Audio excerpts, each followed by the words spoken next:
Now we're rolling. Damage Plan MMA podcast. I'm JJ. Always my co-host, the voice of MMA, and you call Mr. Zack. Partridge. Happy New Year. Happy New Year. Happy New Year. From California. You sucker. Yeah, it's freezing here. It's freezing here. It's actually freezing in California where we're at too. So good. That's what you get. Yep. So we had we were supposed to come here last weekend for Christmas, but weather was very bad coming through Lake Tahoe, so we decided to wait till this weekend. Yeah. Dude, so here we are. It's all good. I got we just had to come on. We just had to come on and say hi to everybody.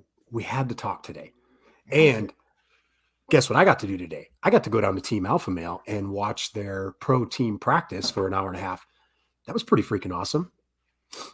Was Uriah Faber there? Uriah Faber was not there. Okay. Song Yadong was in there. Macy Barber, Corey McKenna, Alex Munoz. Who else was there?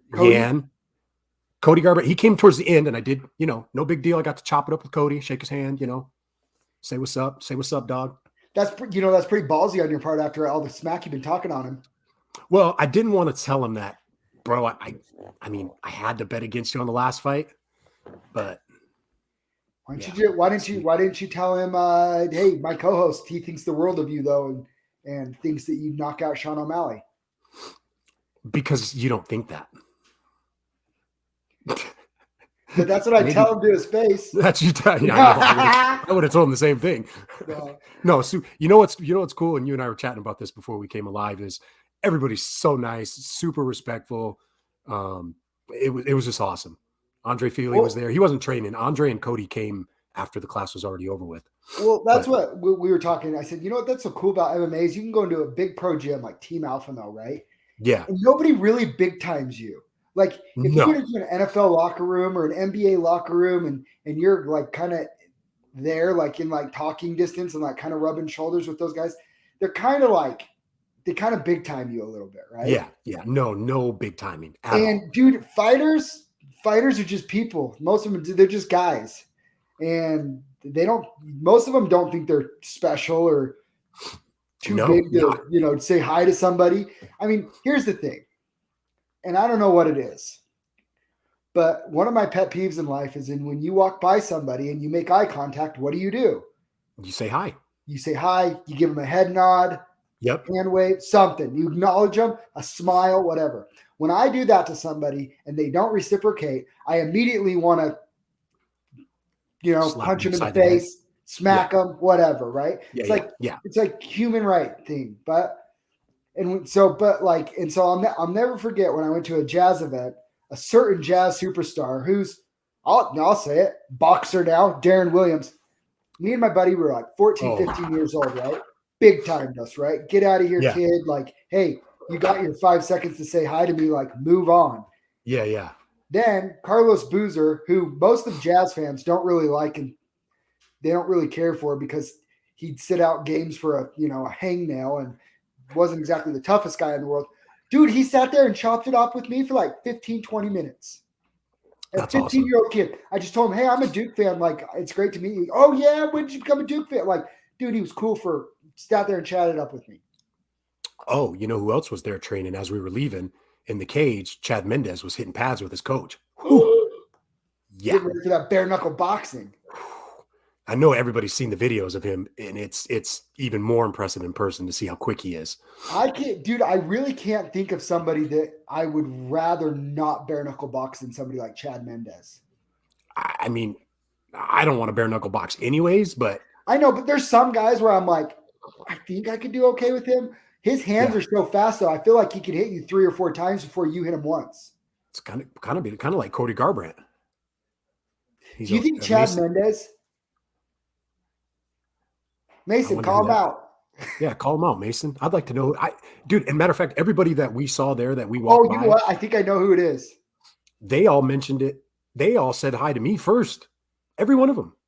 Super nice. It was that way when we went to Extreme Couture too. Everybody was super cool. nice. Yeah, everybody was nice. Everybody was cool. There was one pro there that was a little unsure, but he also didn't know who we were. So he's like, "Who's that guy?" Yeah, but he doesn't really count though, does he? He's not big time, is he? Depends who you ask. He's not UFC. He's not on the UFC. Nope, he's He's not. not in Bellator. He's not in one. Nope. I was watching Yan Zainane. I'm probably going to butcher her name. She's fighting Marina Rodriguez in March. I think it's March 5th. Top five, right? Like she's legit. And she was doing rounds with some other lady there, and I don't know who she was, but when we see her, and I see her name, just know that we're all in on this lady because she was legit. She was good. She was good. Yeah, she was good. I'm like, who is this? Like, I've never seen her before. Fast hands, good on the ground. Like, I was like, oh damn. Like, that's awesome. That's awesome. Yeah. So everything's kind of like settled out since the last steel fist fights. Yeah. Mr. Cole Faust is now the number one amateur lightweight in the country. He's in the country or in the state? Or no, in the West. U.S. In the West. So the U.S. West, he's number one. I put him up against anybody in the country. I mean, no bias here, right? No, I would too. He's shown us. I mean, what hasn't the kid shown us in his 6 fights? Well, can he grapple? Yep. In fact, he can do it with people bigger than him. Can he strike? Yep. He can put you to sleep. Kai, you didn't want that smoke. 155. You already didn't want the smoke, Kai. You said you didn't want it. We tried to get that set up for you, dog. He didn't want it. Kai's gonna get 155, Kai. Hey, isn't Kai a little lighter? Isn't he 145, 135? 145. But no, he was 155 fierce Army champ. That's right. Yeah. That's what Kai always gets upset about. He trolls me on constantly. We love Kai. Kai, what I want is, remember, I'm sorry. I'm sorry if I don't. I need time to get bigger. He's right. Sorry, I will say we'll give him that. They were both short notice. Oh yeah, that's right, dude. I'm just teasing. It's just like he likes to tease us. I'm just teasing. I like Kai. I'm a fan of Kai. But I will say this with Kai, I'm not really worried about you as an MMA fighter right now. I want to sponsor you and watch you knock out Brandon Lambert in a bare knuckle boxing match.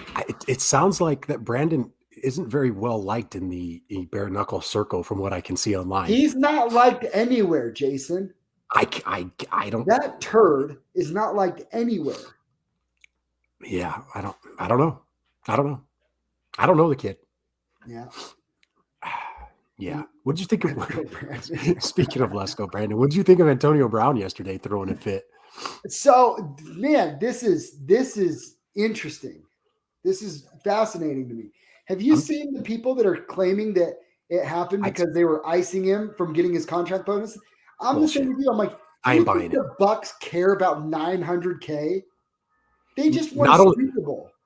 Not only that, you don't think if you went up to Tom Brady and was like, dude, I need 2 more catches, bro. Like, you don't think Tom Brady would keep him in the game? And it wasn't like it was a blowout. They were still playing. They were still trying to win the game. Tom Brady had to throw a dime with 38 seconds left to win. Yeah.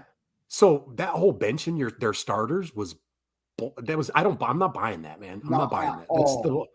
This is the whole media hype train bullshit. Just I'm not buying it, man. I'm not like, dude, but that's what the NFL does. They incentivize Mason thinks he was iced. He wasn't iced. He was not iced. You telling me the Tampa Bay Buccaneers, the 2021 Super Bowl champs, are worried about $900,000 after all the money they just made off winning a Super Bowl? Get out of here. Dude, Mike Evans, Tom Brady's notorious for like Edelman's contract, right? When Edelman got bonuses for hitting certain reception marks.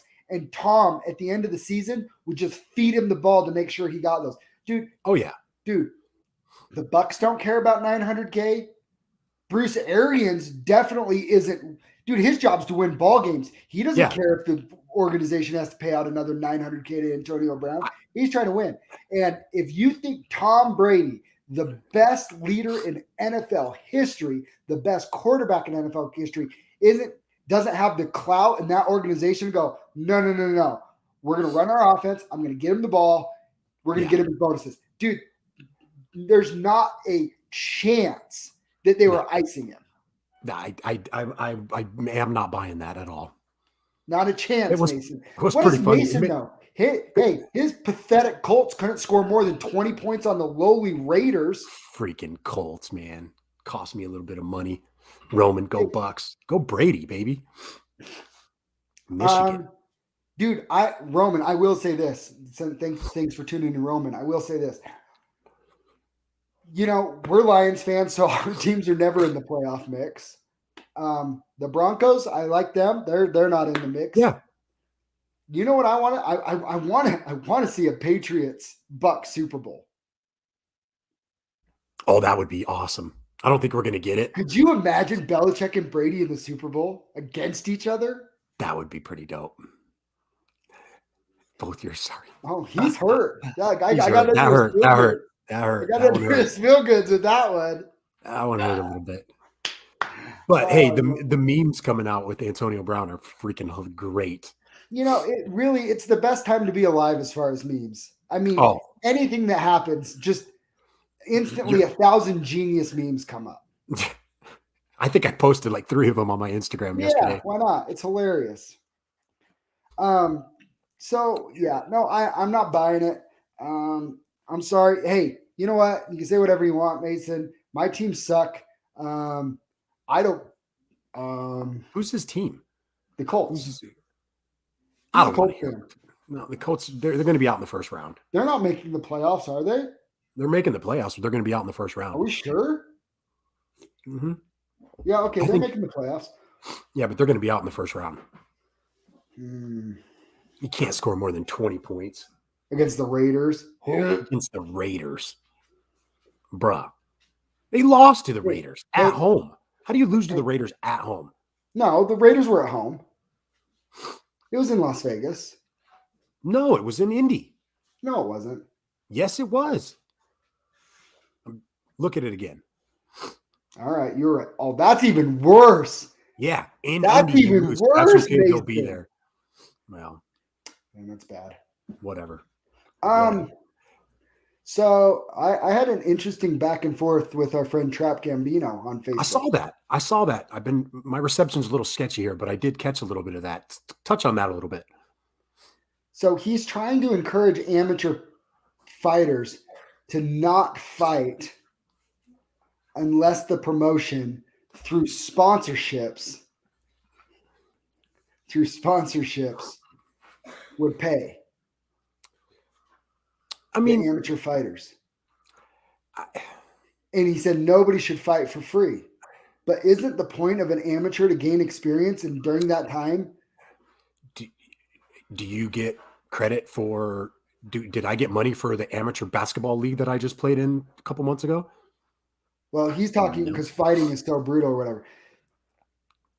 I mean, we definitely have a different opinion. So here's the thing, and I just recap. But here's the thing: I did invite him to come on the podcast and have a conversation. I think it'd be great. It was great last time he was on here. And I just think there's a difference of opinion, but he does need to acknowledge some things. And one of those things are for an amateur fighter to. That's right, Roman. Exactly, Roman. Spot on. Amateur fighters to demand sponsorship or whatever, they have to bring value themselves. Yeah, you should have to work for it, right? Just like with anything in life. You want something, you got to work for it. For example, we have some there's regional promotions,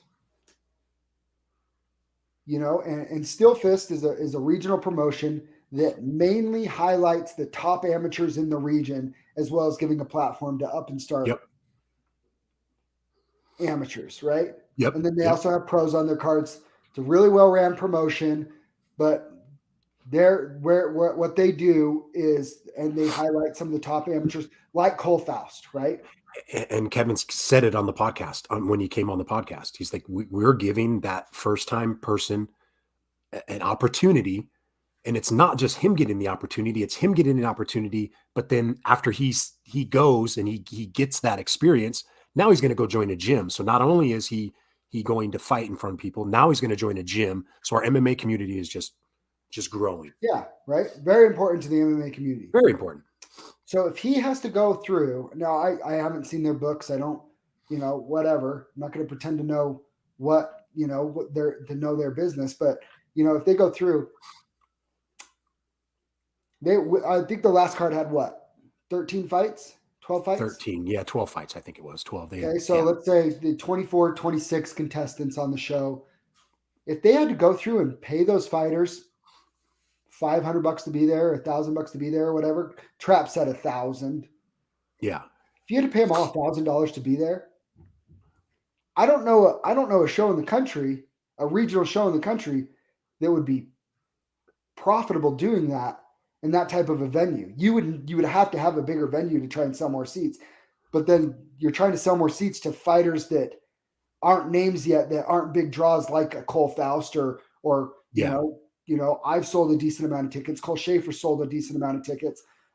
Ben Moa back in the Steel Fist cage is going to sell a decent amount of tickets, right? Yeah. But you need a card full of guys that can sell tickets, but in the venue and in that setting, that they do. So I'm looking at is Trap making this argument now? Would everybody like to make money to fight? Absolutely. But at the same time, it kind of like what I'm trying to point out is the promoter's running a business too. He's not running He's a a businessman. He's running a business. Exactly. And he's got to make it worth his time. Yeah. 100%. And for the people that don't know that what goes into promoting, it's like any job. If you don't do the job, you don't know all the crap that entails, right? Yes. Yep. It takes a ton of time. So at what point are the fighters now do the fighters have a responsibility to say, okay, you have to sell X amount of tickets. You have to do X amount of promoting yourself. You have to do that, you have to start, or else it doesn't work. Like it gets so messy that I just philosophically don't believe the Trap's right on this. If you would like to go get sponsorships, go get your own. It's not my point is saying it's not the promotion's responsibility to make sure that you make money to fight as an amateur. It's your own responsibility. And if you don't care to, don't do it. And Steel Fist does a great job because they give them an opportunity to make money off of ticket sales. Correct. I mean, you're almost unlimited. I mean, I won't put you on blast, but you've done pretty well in your fights. Yep. It's out there, and the opportunity is out there. It's just correct. Some guys are going to want to do it, and some guys are not going to want to do it. Some guys just want to get in there and fight because that's what they want to do. Yep. Some guys want to make it a career, and they're okay with that, and that's what's beautiful about MMA. Take a look at somebody like you. You've even said it before. I have no inclination of going pro. I don't want to go pro. You don't want to go pro. You're not trying to go to the UFC. This is a hobby. You just want to challenge yourself. You've been training for how many years now? 4 years. 4.5. You just want to challenge yourself. That's it. You're a competitor and you want to challenge yourself, and that's fine. And Steel Fist is affording people like you the opportunity to do that and to make money. And it's not cheap. I can only imagine the operating cost that goes into putting on a show like that. Yeah. You have the facility, you have the lighting, you have the sound. Anyways, lots of that. Yeah. Hopefully we can get Trap to come on again. I think we will. He's a character for sure. And I think his intentions are good. I just don't think he sees it from every angle. Yeah, he does have good intentions. He's got good intentions. So go ahead. I was going to say, what do you think about the whole Jake Paul, Dana White thing? That's what I was going to lead into. So I love the back and forth, but I got to say Jake Paul's wrong on where he's like, if I'm on steroids, blah, blah, blah, I'm a fat piece of shit right now is what he said basically right after the fight. Well, just because you're taking steroids doesn't mean you're just going to be this big ripped guy, right? That just doesn't magically just make you this big ripped guy. So that doesn't prove anything. Him saying that does not prove anything. Now, I'm not saying he is or he isn't. I could care less. Let's be honest. Nobody from Jake Paul on Jake Paul's dime is going to Dana White's house and testing him for cocaine. And nobody on Dana White's payroll is showing up to Jake Paul's house and testing him for steroids. Let's just get that out of the way, right? We both agree Yeah. that neither of those things are ever happening. No. Okay. Do you think does yeah, Yeah, you facts, still have to put in AJ. the work. You still got to put in the work. Yeah, facts. I was trying to explain that to somebody. Steroids don't just build muscle; they make it so that if you're working hard, you build faster. And your recovery is faster as well. Yeah, so you can build faster, right? So you can build faster. Yeah, exactly. I mean, So, it's yeah. so we're we're just they're shooting shots back and forth. I did have this thought cross my mind the other day. Yeah. Is it possible that Jake Paul and Dana White are in cahoots? Very well could be. Very well could be. I mean, you can love or hate the guy, but he's getting people paid. I mean, I don't like the circus act stuff, but I don't hate it. I mean, I'm not. you brought up a very good point last night too. I don't know if Oh, you yeah. So, isn't it odd? So everybody that's watching, think about the people he knocked out. So he knocks out Nate Robinson, right? fine. Face flat on the mat, right? Yep. Knocks out Ben Askren. Face Same down. thing. Face down on the mat. Then he knocks out Tyrone Woodley. Face down, flat on the mat. They're all the same. They all look exactly the same. I cannot think of another boxer in history that's ever done that. It's a circus, dog. It's a circus. You even brought up, he's like, how many people did Mike Tyson knock out and it looked like the same over and over? No, nobody. None. No, Nobody. they're gonna fall. They're gonna fall different. They're gonna, it's not just gonna be these picture perfect KOs. Is it because he's doing it to non-boxers though? No. Especially, I mean, okay, maybe you could say Nate Robinson. Okay, I get it. Ben Askren, it's like that was the red flag for me, was the Ben Askren, and then the Tyrone Woodley for sure. So you're not going to convince me any other way in that. Sorry, you're just not. So, but here's a very real question though. Then, so you're saying you're calling shenanigans, which I'm calling shenanigans. I've said all along something doesn't pass the sniff test. Yes. I won't even go as far as to say it's fixed, but I will say something does not pass the sniff test on the way these fights are playing out. And you brought up the good point. Let us see the contracts. What's in the contract? This is a very serious. What's everybody in this to do? Make money, right? Everybody wants to make money, including Vegas. They're into every single sporting event ever. Oh, yeah. The fact that they are putting out lines and people are winning and losing money based on the results of these fights that may or may not be shenanigans, have shenanigans involved. Yeah. It's kind of like the flu. Like somebody could get sued for a lot of money. Now with Triller, I would say that I would expect Showtime though to be above that. They seem to have a little bit better production. No, but I just mean Showtime in general. Like, dude, Showtime's a legit boxing. Like, yeah, didn't Showtime do the Mayweather and McGregor? Yeah, but I don't think that was fixed. I don't think it was necessarily fixed, but excuse me, I definitely knew the outcome. Well, yeah, because the what was wrong with that is the athletic commission sanctioned a fight between a 49-0 boxer versus somebody taking their first professional boxing match. Yeah, that's kind of weird. Yeah, that didn't even seem. But there was no fixing needed to be made. Exactly. Conor wasn't gonna. Floyd wasn't in real danger. No, we were waiting for a 1 in 100 shot to land to maybe wobble or knock out Floyd. Yeah. Right. So here's my question. Okay. So I saw the list of demands that Jake said.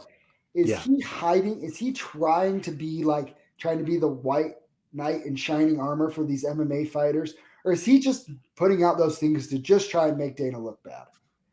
Do you think his intent is really to help the MMA community? No, his intent is to make money. That's right. So all the MMA fighters that are that are slurping him up and being like, "Yeah, go Jake, thank you." He doesn't give Dude, he he doesn't doesn't give a care about flying. anything about you guys. How about that I think she's Puerto Rican, Soriano, saying that if Dana met his demands, she would take a one fight deal in the UFC and fight Valentina Shevchenko. And I'm like, look, there's levels to this. That girl would get murdered in the cage. She's tough. Don't get me wrong. Is she's like 2-0 or 4-0 in MMA too? I think so. Yeah, I think she's had. I know she's had MMA. Yeah, she's fights. she has had MMA fights. She's an undefeated but, MMA fighter too, and she's good. Valentina will ragdoll her. Valentina will kick her in the head and knock her out harder than she knocked out. What's her name? Homegirl. Yeah, what's homegirl's name where she flatlined with the head kick? Yeah, that girl. Oh, Jessica I. Yeah, Jessica I. Oh. But no, I look at that and it's like it's okay. But here's the thing: is I see all these people. I see it on TikTok more than anything, right? TikTok. All these people are like, "Yeah, Dana, you cheap SOB, pay your fighters, man." It's like he's literally the sport's 25 years old. He's building an entire sport still. Yeah, I'm telling you. Wait 25 years. I'll bet you those UFC fighters are making boxing money. Oh, I would put money on it. Boxing's been around how long now? Just look at the guys that have capitalized. Look at the guys that are capitalized on it right now. Sean O'Malley. I mean, he's just barely cracking in the top 15, and he's a huge name already. The guys that are making stars are being built more frequently now as well. So the money, and now it's coming. Now what, we're 3 years into the ESPN deal and stuff.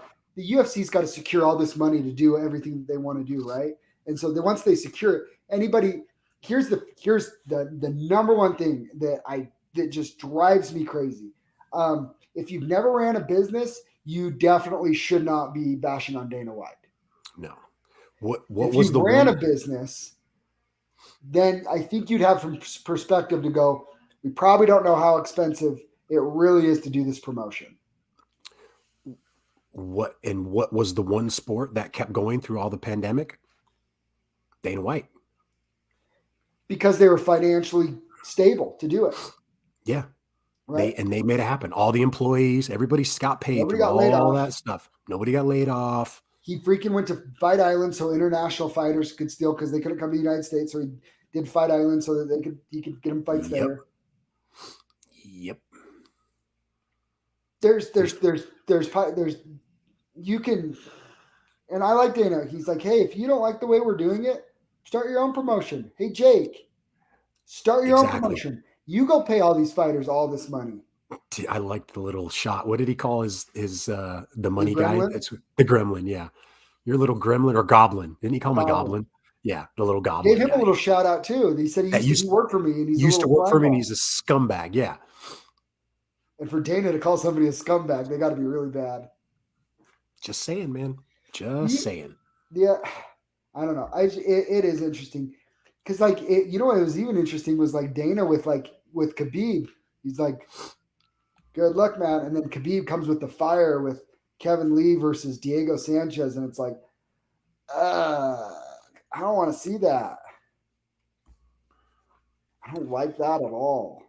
You don't think that Dana kind of helped Khabib out a little bit? Of course he did. I'm sure he did. I'm sure he did. I guarantee Khabib's going to be on Fight Pass. Oh, yeah. He'll be on Fight Pass. I do want to see, didn't they say they wanted to do Fedor and Brock Lesnar? I thought I saw something that that could be. Fedor just announced he wanted his retirement fight to be a rematch against Bader. That's right. But I read something, and maybe it was on Twitter, and I should just take this as a grain of salt, anything you read on Twitter. But I thought I read that was something they were fishing for. If Fedor and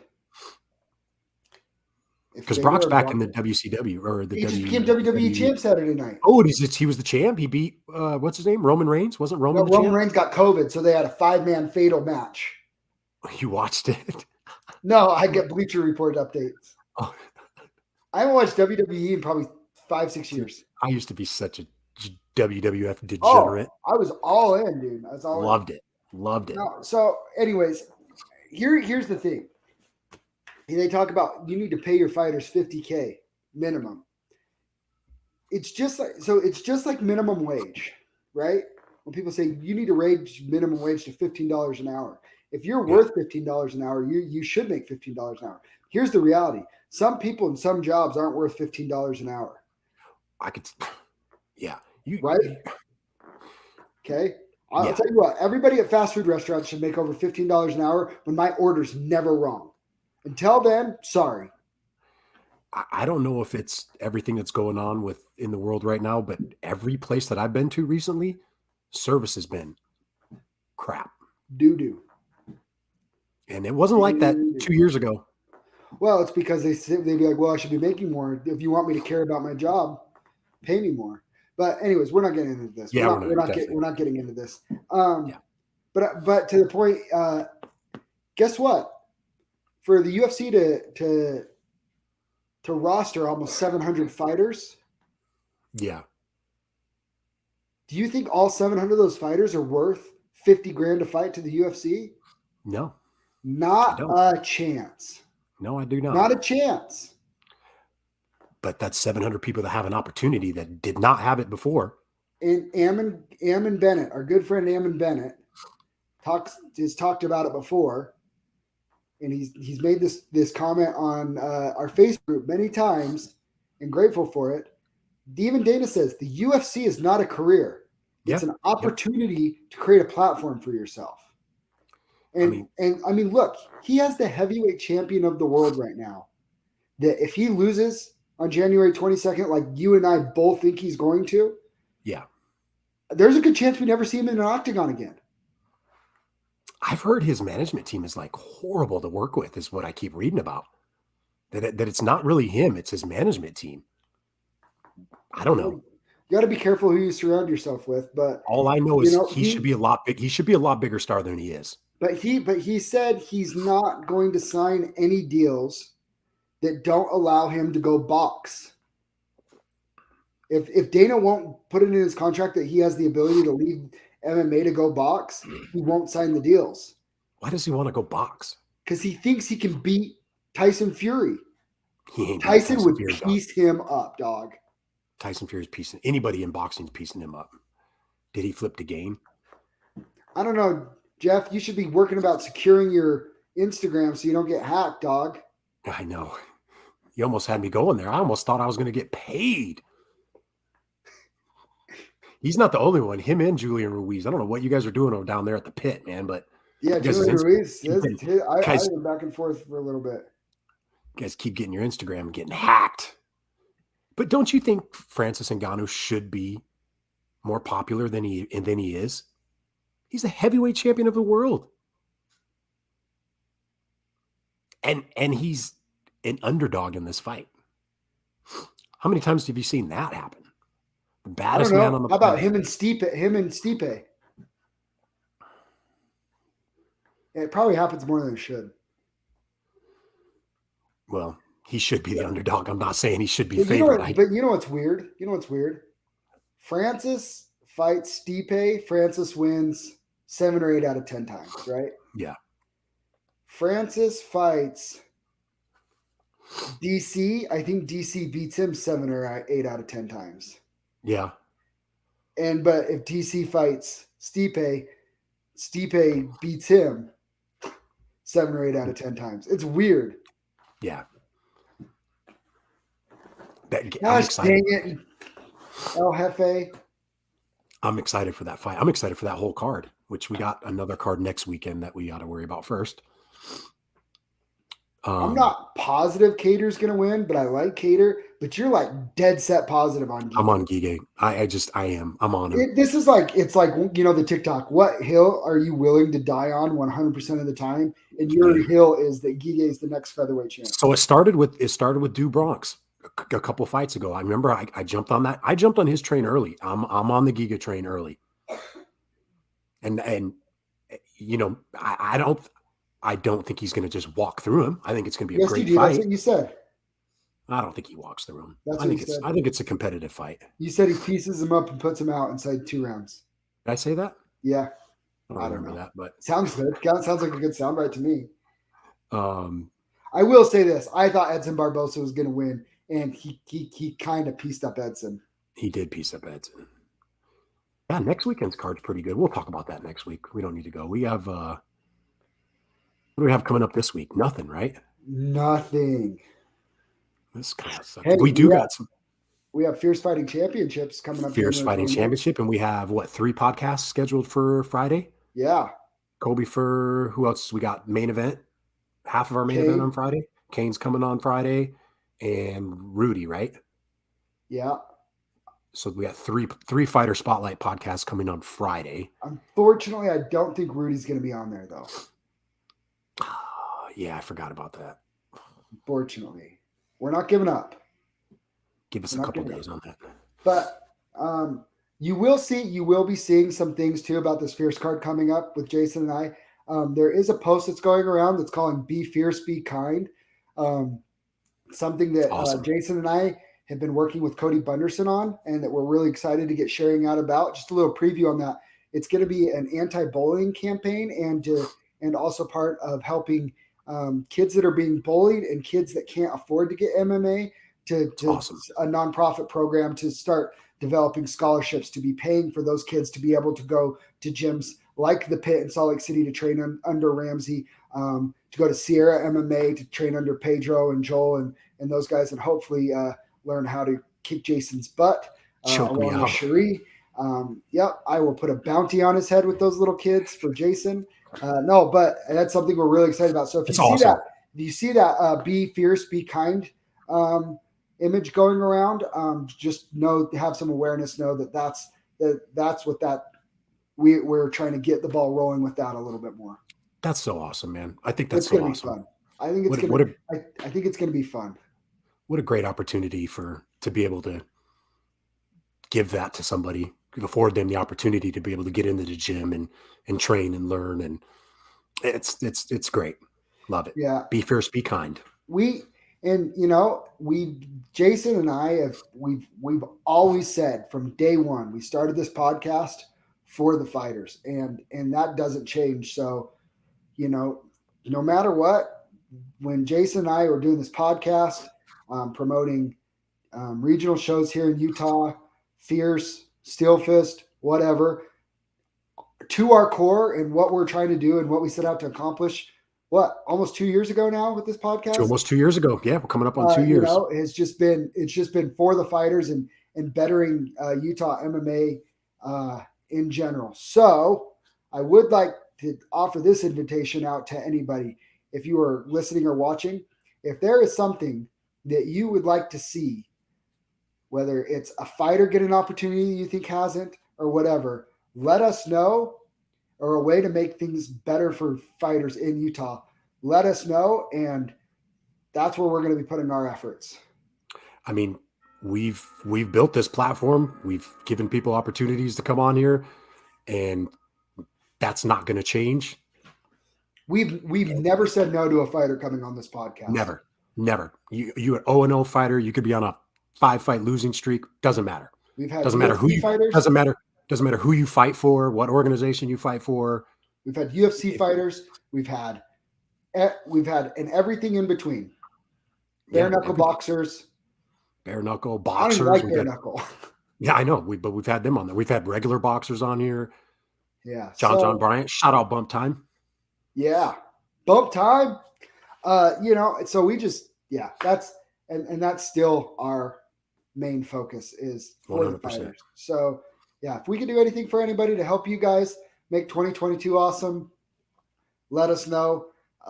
We're super excited to get on here and record and chat a little bit. I think we hit everything that we needed to.